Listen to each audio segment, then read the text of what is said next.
বুবাই, ও একটা অন্য মেয়ের সাথে ফষ্টি নষ্টি করছে। এক্ষুনি গিয়ে ওকে হাতে নাতে ধরবো। না, এক্ষুনি গেলে ও একটা কোনো বাহানা দিয়ে দেবে, ওকে আমি হাতে নাতেই ধরবো। এসে গেছো? আজকাল একটু বেশি লেট করে আসছো না? হ্যাঁ, আজকাল রাস্তায় একটু বেশি জ্যাম হয়ে যাচ্ছে, এজন্য একটু লেট হচ্ছে। জ্যামে লেট হয়ে গেছে নাকি তোমার প্রেমিকের সাথে দেখা করতে গিয়ে তোমার লেট হয়ে গেছে? এসব কি ফালতু কথা বলছো কোয়েল? আমি ফালতু কথা বলছি? আমি নিজের চোখে দেখেছি তুমি তোমার প্রেমিককে কিভাবে জড়িয়ে ধরেছিলে। তুমি জানো ওটা কে?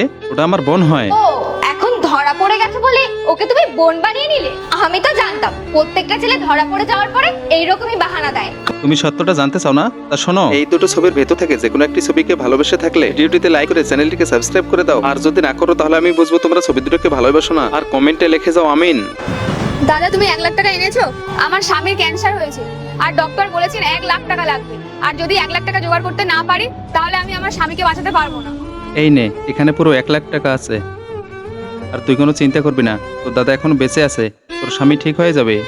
থ্যাংক ইউ দাদা। সরি বুবাই, আমি বুঝতে পারিনি ওটা তোমার বোন হয়।